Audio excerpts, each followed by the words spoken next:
크리스마스 전 4주간을 대강절, 대림절, 강림절 이렇게 부릅니다. 대강절은 기다릴 때, 내릴 강.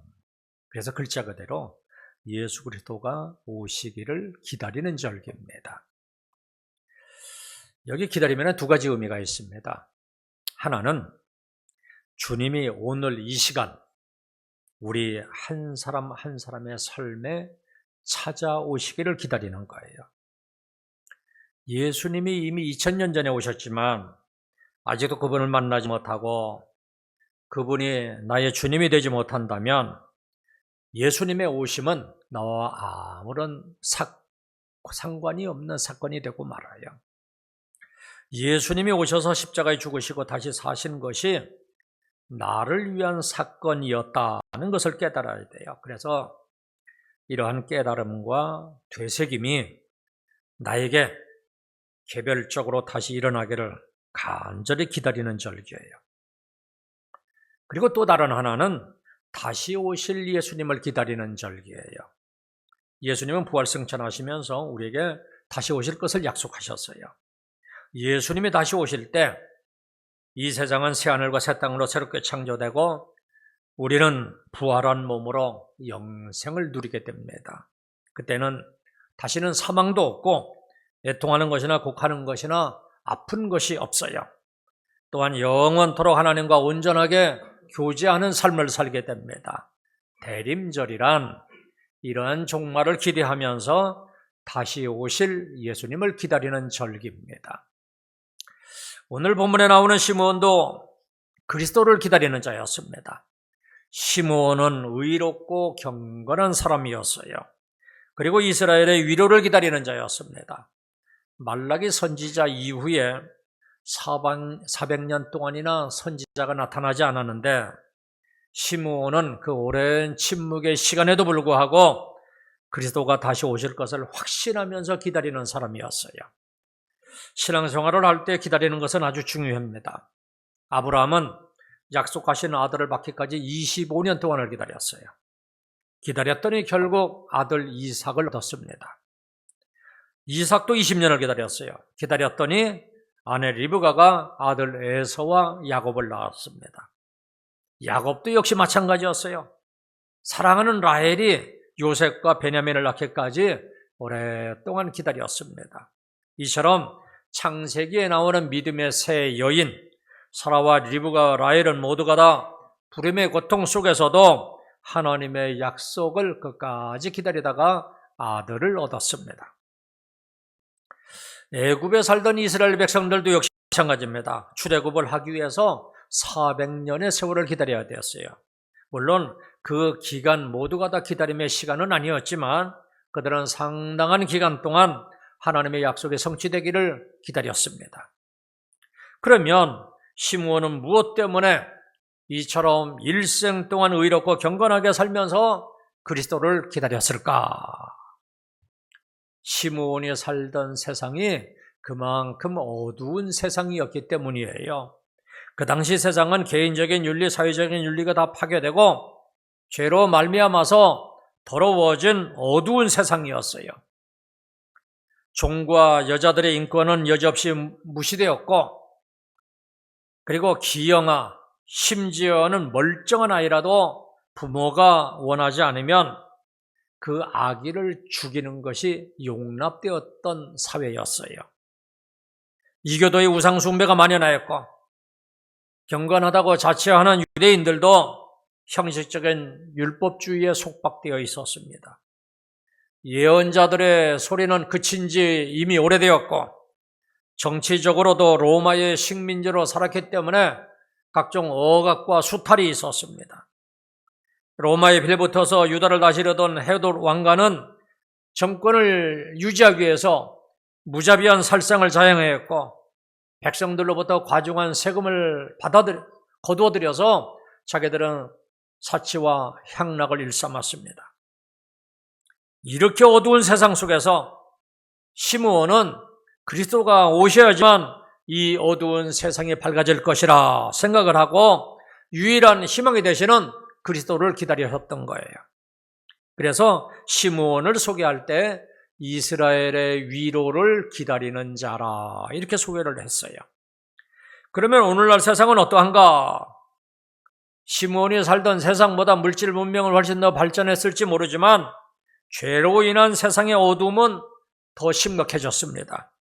각종 질병이 이제는 세계적이 되었고요. 폭력, 전쟁, 기근, 지진, 자연재해, 사회 혼란 이런 것들은 끊이지를 않고 있습니다. 우리나라도 지금 혼란 가운데 있는 거 여러분 다 아실 거예요. 아무리 학문이 발전할지라도 문명이 발전할지라도 인간 스스로 이런 문제를 해결하기는 불가능해요.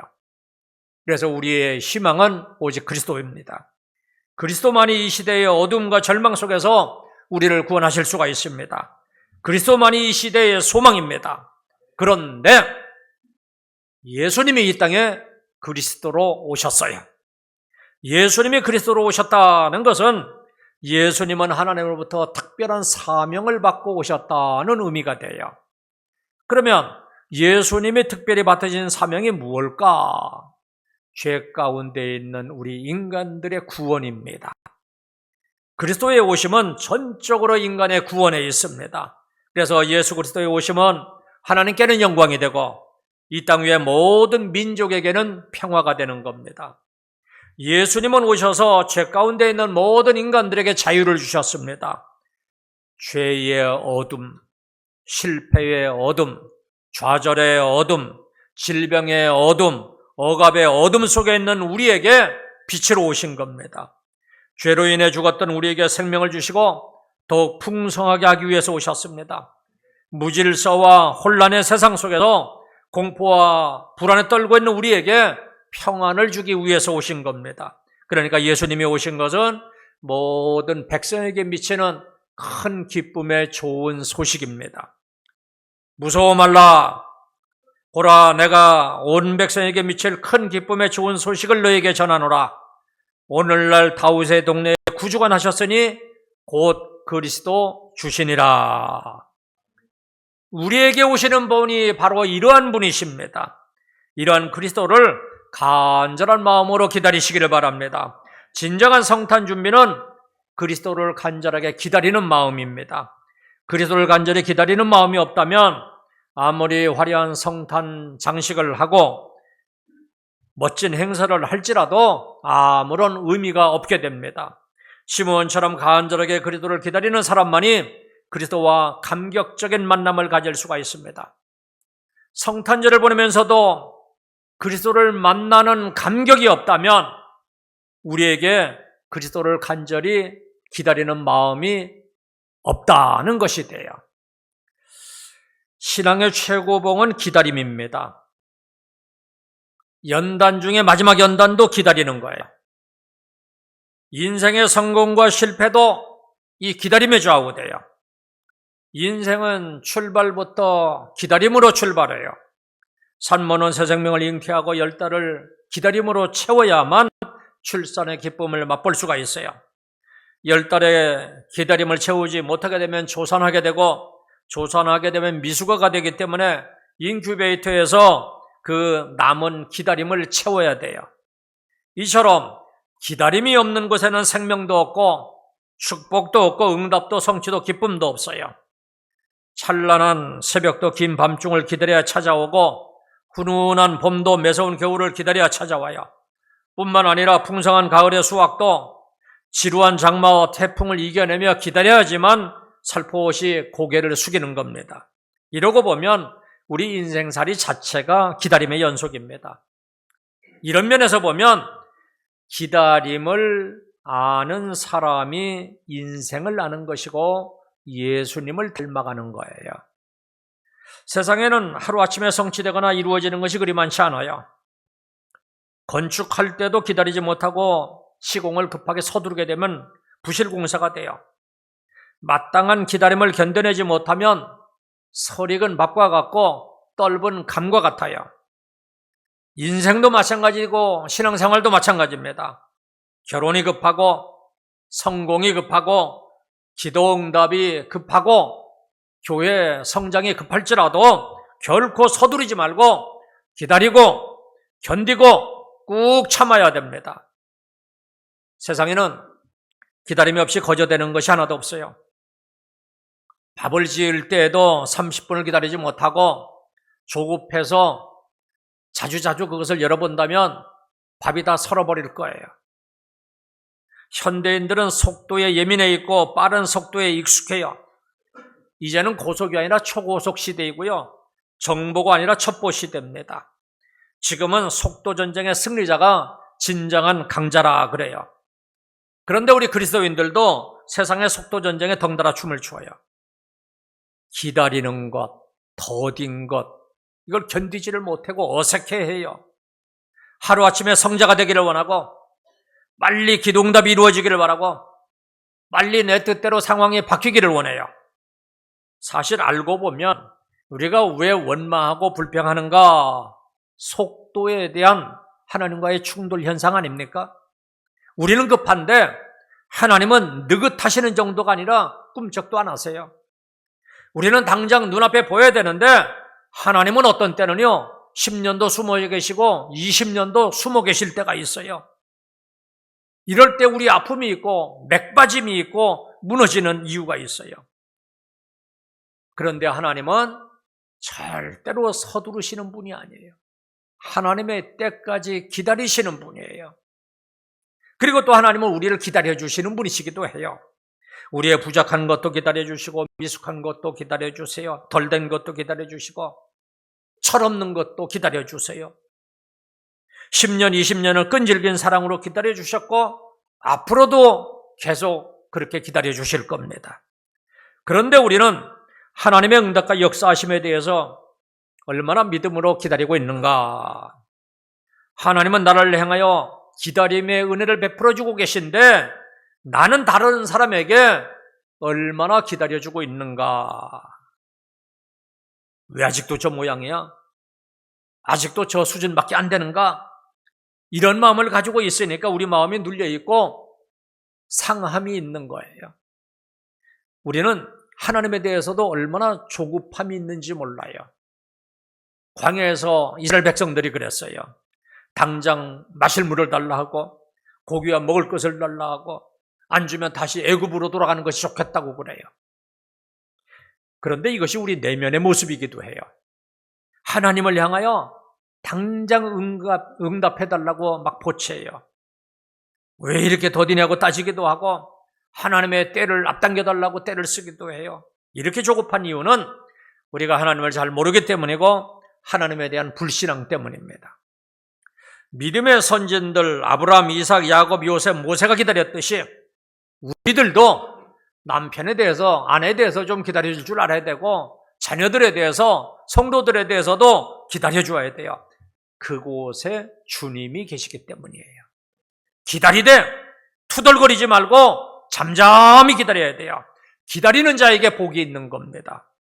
만약 하나님이 우리를 향하여 기다려주지 아니하고 당장 어떤 조치를 취했다면 우리가 어떻게 되었겠어요? 사람은 몽둥이와 잔소리로 절대 변하지 아니하고요. 기다려줌으로 변하는 거예요. 그리고 나의 변화 속도만큼 다른 사람도 변하는 겁니다. 그러면 하나님은 왜 사랑하는 자녀들에게 자꾸만 기다리게 하시는가? 그 이유는 기다림을 통해서 더 좋은 것을 주시기 위한 것이고 궁극적인 목적은 나를 깨뜨리기 위해서예요. 기다림처럼 우리를 효과적으로 신속하게 깨뜨릴 방법이 없어요. 그 기다림의 고난을 통해서 우리의 교만은 부서지고 자아는 죽고 속사람의 찌꺼기는 걸러지는 거예요. 하나님은 나를 만드셨기 때문에 나보다도 나를 더 잘 아시는 분이십니다. 나의 약점을 아시고 치명적인 부분도 아시고 어떤 부분을 건드리면 빨리 깨어지고 쉽게 항복하는 것을 다 아시기 때문에 하나님은 그 부분을 건드리시는 거예요. 하지만 우리 아버지가 되시는 하나님은 참 좋으신 분이세요. 우리의 기다림 속에는 주님이 거기 계시고 주님의 섭리가 있어요. 우리의 기다림 속에는 준비케 하시는 놀라운 손길이 있어요. 우리의 기다림 속에는 더 좋은 것을 주시기 위한 배려가 있어요. 기다리라 하시는 것은 나를 나되게 하시는 하나님의 기가 막힌 은혜입니다. 그러니까 기다림은 나의 깨어짐으로 앞당겨질 수가 있는 거예요. 그런데 그냥 막연히 기다리시면 안 돼요. 기도하며 은혜를 받으며 기다리는 거예요. 그래야지만 마침내 역사하시는 하나님을 만날 수가 있어요. 예레미야가 3장 25절부터 읽어드리겠습니다. 기다리는 자에게나 구하는 영혼들에게 여호와는 선하시도다. 사람이 여호와의 구원을 바라고 잠잠히 기다림이 좋도다. 하나님이 누구에게 선하다고 말씀하고 있어요? 기다리는 자에게나 구하는 영혼들에게. 그래서 사람이 어떻게 하는 것이 좋다고 해요? 하나님의 구원을 바라고 잠잠히 기다림이 좋도다 그랬습니다. 이것이 하나님의 뜻과 목적에 부합하다는 말씀이에요. 그렇다면 하나님을 믿고 기다릴 줄 아는 저와 여러분들이 되시기를 주님의 이름으로 축원합니다. 그런데 말이 그렇지요. 믿고 기다리는 거 그렇게 쉽지가 않아요. 그러나 우리에게는 내가 기다리는 사람이 될 때까지 나를 기다려 주시는 하나님이 계십니다. 그 하나님이 이러한 말씀을 하시네요. 시편 32편 6절입니다. 이로 인하여 무릇 경건한 자는 주를 만날 기회를 타서 주께 기도할지라. 진실로 홍수가 범람할지라도 저에게 미치지 못하리이다. 기다리는 것이 쉽지 않기 때문에 경건한 자는 기다려주시는 주님을 만나기 위해서 기도하라는 거예요. 그러니까 우리가 기다리는 시간은 기도를 통하여 주님을 만날 수 있는 기회의 시간이 되는 거예요. 이것은 주님이 우리와 교제하기를 원하신다 하는 의미예요.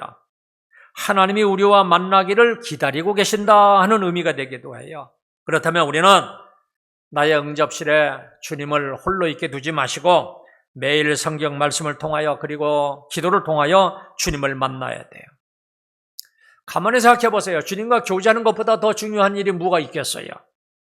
특별히 그리스도를 기다리는 절기에 우리는 주님을 만날 준비를 하면서 기다려야지 돼요. 성탄이 우리에게 축복의 날이고 또 그날에 하나님의 은총을 받기 위해서 우리는 그날을 준비하면서 기다려야 돼요. 설레이는 마음으로 준비하며 기다릴 때 우리는 시므온처럼 기다림의 축복을 경험할 수가 있습니다. 시므온의 경우를 보면 기다림은 축복입니다. 한번 따라 하실래요? 기다림은 축복입니다. 기다림은 축복입니다. 본문 26절을 보면 그가 시므온을 말하는 거예요. 주의 그리스도를 보기 전에는 죽지 아니라 하는 성령의 지시를 받더니, 그래서 시므온이 이 약속의 말씀을 믿고 기다림 끝에 어떤 축복을 받게 되었는가? 그 아래 28절부터 읽어드리겠습니다. 시므온이 아기를 안고 하나님을 찬송하여 이르되 주제여 이제는 말씀하신 대로 종을 평안히 놓아주시는도다. 내 눈이 주의 구원을 보았사오니 이는 만민 앞에 예비하신 것이요 이방을 비추는 빛이요 주의 백성 이스라엘의 영광이니이다 하니. 시므온은 기다리던 그리스도를 직접 본 정도가 아니라 어떻게 했다고 그랬어요? 그리스도를 자기의 품에 안았다. 그래서 지금 찬송을 하고 있는 거예요. 시므온이 이 순간을 얼마나 기다렸겠습니까? 그렇게 간절하게 기도하던 그리스도를 자기 품에 안았으니 그 기쁨과 감격이 어떠했겠습니까? 죄악된 세상에 하나님의 구원을 가져다주고 이방의 땅 이방에까지 빛을 비춰줄 그 영광스러운 그리스도를 자기 품에 안은 거예요. 온 세상을 아는 것처럼 기쁨이었을 거예요. 마치 자신이 세상을 아는 것처럼 충만함을 느꼈을 거예요. 그래서 시므온은 그 벅찬 가슴으로 지금 하나님을 찬양하고 있는 겁니다. 우리에게도 이런 은혜가 있기를 바랍니다. 이 기다림의 절기에 간절한 마음으로 기다림으로 주님을 우리 각자가 개별적으로 만날 수 있기를 바랍니다. 사모하는 자에게 반드시 만나 주신다고 약속했으니까 성탄의 절기에 개별적으로 찾아오시는 주님을 만나는 은혜가 있기를 주님의 이름으로 축원합니다. 그리고 또 본문을 보시면 시므온이 아기를 품에 안고 무엇이라고 찬송을 합니까? 내 눈이 주의 구원을 보았사오니 이렇게 찬송을 해요. 품에 안은 아기에게서 주의 구원을 본 거예요.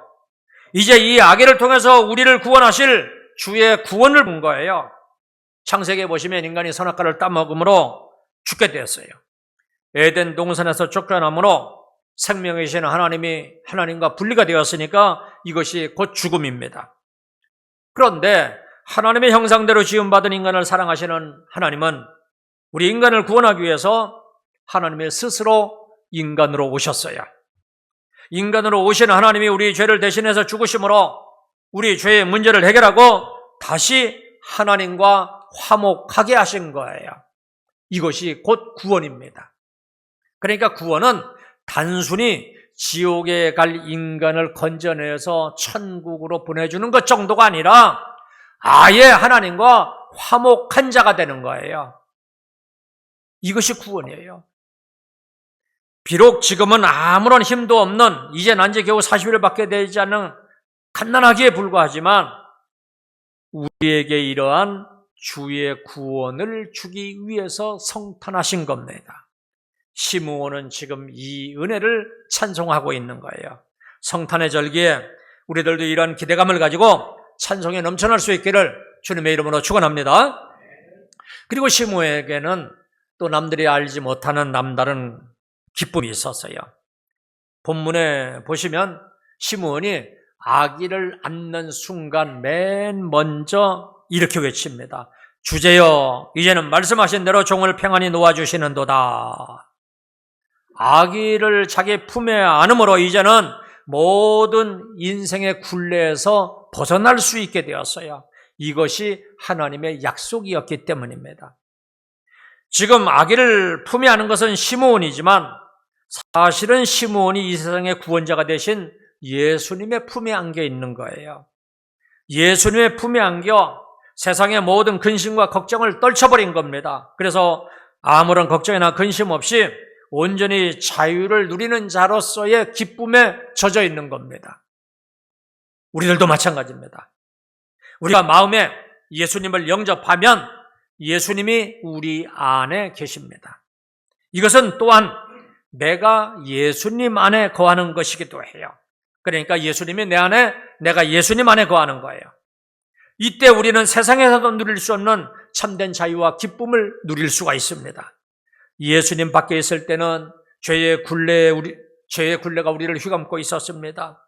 아무리 힘든 황소일지라도 그 코를 뚫으면 그 콧뚜레를 잡아 끄는 대로 그 황소가 움직이듯이 우리도 죄의 종로를 탈 때는 그와 같은 모습이었어요. 죄가 끌고 가는 대로 행동을 했어요. 내 안에 선을 행하고자 하는 거룩한 마음이 있을지라도 선을 행할 수가 없었어요. 행하는 것마다 죄뿐이었어요. 그런데 이제는 달라요. 이제 우리는 우리 안에 예수님이 계시고 우리가 예수님 안에 있어요. 그러기에 이제는 죄의 종로로 타는 것이 아니라 이 죄로부터 자유하게 되었습니다. 나를 품고 계신 주님이 죄의 싹스를 전부 지불해 주셨기에 이제는 더 이상 죄가 우리를 주장하지 못합니다. 이것이 축복입니다. 기다림의 결과는 예수님을 만나고 자유하게 되는 겁니다. 그래서 기다림의 결과는 축복입니다. 이제 성탄절을 앞두고 있습니다. 행사는 조용하고 검소하게 할지라도 우리들의 마음은 기다림으로 뜨거워져야 됩니다. 그래서 성탄절은 4주 전부터 대강절을 지키는 거예요. 대강절이라고 하는 말은 기다리는 절기라 하는 뜻이에요. 가만히 있으면 다가오는 절기가 아니라 기다려야지만 다가오는 절기예요. 성탄절은 기다리는 사람이 맞이하는 절기예요. 어떻게 기다려야 되는가? 그냥 기다리기만 한다면 의미가 없고 준비하면서 기다려야 돼요. 성경에서 주님을 맞이한 사람들을 보면 다 준비하면서 기다리는 사람들이었어요. 기다림 끝에 아기 예수님을 품에 안은 시므온처럼 우리들도 기다림으로 아기 예수님을 품에 안는 기쁨을 누리시기를 바랍니다. 그래서 모든 것으로부터 자유케 되는 축복이 임하기를 주님의 이름으로 축원합니다. 이사야 30장 18절입니다. 여호와께서 기다리시나니 이는 너희에게 은혜를 베풀려 하시며 일어나시리니 이는 너희를 긍휼히 여기려 하심이라. 대저 여호와는 공의의 하나님이심이라. 무릇 그를 기다리는 자는 복이 있도다. 이처럼 우리에게 은혜를 주시고 긍휼히 여기시려고 우리를 기다리시는 하나님을 기다리는 사람, 그 사람은 복이 있다는 거예요. 동방박사들은 별이 나타나기를 기다렸고 황금과 유향과 모략을 준비해 기다렸습니다. 안나와 시므온은 사모하며 기도하며 믿음으로 기다렸습니다. 중요한 일이 있는데 준비하지 못한 사람은 어리석은 사람이고 불쌍한 사람이에요. 주님의 성탄을 준비도 없이 맞이하는 사람도 마찬가지고 주님의 재림을 준비도 없이 맞이하는 사람도 역시 마찬가지입니다. 하나님은 준비하시는 하나님, 여호와 이레의 하나님이십니다. 예수님이 10처녀 비유를 말씀해 주셨어요. 5처녀는 슬기롭게도 등불에 기름을 준비해서 신랑을 기다렸는데 미련한 5처녀는 기름을 준비하지 못했습니다. 한밤중에 신랑이 온다는 증거를 받았습니다. 그때 슬기로운 5처녀들은 준비가 되어 있었기 때문에 등불을 켜고 신랑을 맞으러 갈 수가 있었습니다. 따라서 대강절을 맞이하는 우리들도 이와 같이 준비하며 깨어 있어야지 돼요. 주님의 오심을 기대하고 소망해야 돼요. 기다림의 축복을 맛볼 수 있어야 돼요. 이렇게 성탄을 준비하며 기다림으로 시므온처럼 그리스도를 만나고 품에 안음으로 우리들의 모든 문제가 다 해결될 수 있기를 주님의 이름으로 축원합니다. 기도하도록 하겠습니다.